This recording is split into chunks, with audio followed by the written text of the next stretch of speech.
All right, friends, this is me sneaking in a little extra video to finish up what we didn't finish today, which is diamond color. So this is just maybe hopefully less than 10 minutes. We were talking when class ended today on Thursday, January 29th. We were talking about brown diamonds and how brown diamonds are very, the most common color of diamond that you find, and how people try to sell them and try to tell people that they're fabulous. And for a certain group of people, it's a fabulous color. It's not my favorite color, but that's okay. Um, However, they're not really that rare as this particular ad was trying to say. But what makes chocolate diamonds or cognac diamonds or whatever the heck you want to call them? Well, it turns out that it is due to the holes or the vacancies in the diamond structure. So, for example, you can see on this side, you can see that there are this is like the diamond structure as it should be. And then if you actually are missing a part of it, that creates vacancies. And that vacancy, this area bends the light differently. And as it bends the light differently, it's actually going to create a brown color.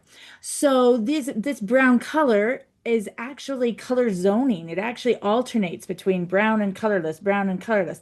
But when you look at it, I mean, this is at the atomic level that it's alternating. And so when you look at it, it just all looks brown. But if you can look at it with a good enough microscope, you'd be able to see the color zoning. These diamonds, because they are damaged during plastic deformation, and basically all plastic deformation means here is the diamond is under enough pressure that the breakage that's happening, that we're losing these atoms, that breakage that is happening plastically, which means you're not shattering the diamond, you're simply twisting it a little bit. And because of that, brown diamonds actually can be cured by putting them into a high pressure, high temperature system. So we actually make high pressure, high temperature diamonds. They're diamond synthetics, they're lab created diamonds. And we'll talk about that in the next lecture. But if we put an already mined diamond, a natural diamond, into this, we can actually squeeze it enough so that if it's a type 2A, it will become colorless. And if it's a type 1A, it will become a bright yellow color. And so we can actually see some really kind of cool things happening where it's a treatment that we apply to an otherwise natural diamond.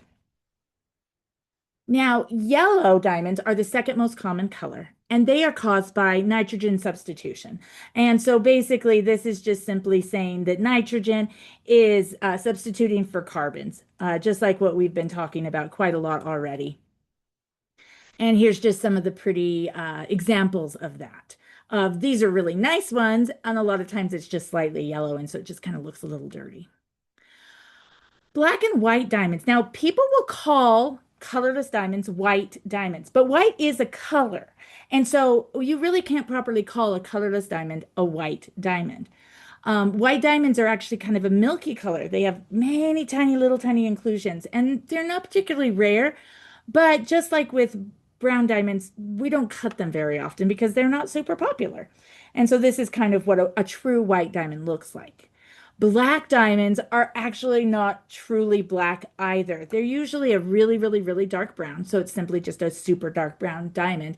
Or it's got so many inclusions in it that it looks black. And so this is an example of the black Orlov diamond, which is probably the most famous black diamond that exists. Pink, red, purple, these are my faves. I love these ones. They're so pretty. And they really come out just looking very nice. All of these are actually considered hues of pink diamond. Red is considered just intensely saturated, and purple just is almost pink, but not. And so they're all considered part of the same group. So what's happening here with pink diamonds is we're actually seeing this graining again. And so is it the same cause? Are pink diamonds actually pink diamonds because of the graining that they have? Is it plastic deformation? Well, it's possible. We actually don't 100% know. That's the current best idea, that it's probably plastic deformation. But when there's something else wrong with it, for example, you've got some nitrogen that's doing some weird things, then that will become a purpley color. And if you have a lot of plastic deformation, maybe that's how we get our red. Type 1A is usually what we get for the pinks, the purples, the reds, but you can get a type 2A pink, as we talked about briefly in class today. The premier locality for where every just, more than half of all pink diamonds of up until 2020 were mined in the Argyle mine in Australia. It was the best place, and it actually closed its doors forever in 2020, so not that long ago. But all of these are from the Argyle mine. Now, the Argyle mine produced 90% of the world's pink and reds. And when they're pulling them out, they're actually pulling out tons and tons of browns. And then every so often they would get a pink. And so they could sell the browns. If they could sell the browns, they could keep looking for the pinks. And this closes, and they actually have completely rehabilitated this, so it looks just like the rest of the hills around it now. It's one of the success stories about how nice we can make a mine look if we're willing to put the money in after we close it. Then we go gray and blue. Now, this is not talking about the type 2B blues. Those were like the boron ones and the Hope Diamond, for example. So this is the other types of blue. These were also both common in the Argyle diamonds. Gray can be either type 1 or type 2. It's hydrogen that's giving it the problem. And this hydrogen can actually start to get even darker and darker and darker till it almost looks purpley, but it's not especially beautiful purple. And then the blues that can come, they're not that deep, vibrant blue of the Hope Diamond. These are much lighter blues. That's the type, the Hope Diamond is a type 2B. We already discussed those, but the type 1 blues are actually sometimes can be very, very pretty, but most often they mostly have what almost looks like a gray tinge to it. How do we get those blues? It's from hydrogen impurities again, and or radiation. So there can be natural radiation in where the diamond is sitting for billions of years, and it will actually can actually alter the color, but they're just not quite as vivid. Now, green and orange diamonds are some of the very rarest, and depending on who you read, either green or orange is the rarest color of them all. Green is super, super rare. And the reason why green is rare is that you have to have intense natural irradiation. For example, that diamond needs to sit next to something radioactive for probably millions and millions of years. There's natural sources of radiation, and so that's where this comes from.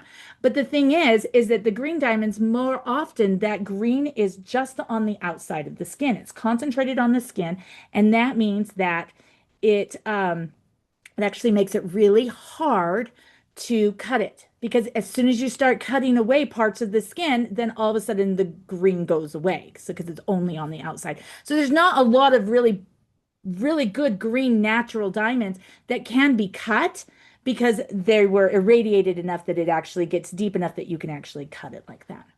And then orange, the rarest color of them all, like I said, depending on who you read. Here's the pumpkin diamond. I think it's awesome, but orange is not the most popular color. So even though it's 5 carats, it only went for about $3 million when it was sold about 20 years ago or so. So as we talked about all these different things that give diamonds color, and we've seen some absolutely spectacularly beautiful diamonds, I want you to realize that diamond defects actually can increase the value of the diamond. So, for example, a beautiful red diamond actually is going to be worth way, way, way, way more than a beautiful colorless diamond, given the same size and everything like that. And so the defects, the problems, the impurities, the pressure it's gone under so that it's slightly warped a little bit, it actually gives them value. And so I want you to kind of think about that for yourself a little bit. This is one of my favorite scriptures from Ether. If men come unto me, I will show unto them their weakness. I give unto men weakness that they may be humble, and my grace is sufficient for all men that humble themselves before me. For if they humble themselves before me and have faith in me, then will I make weak things become strong unto them.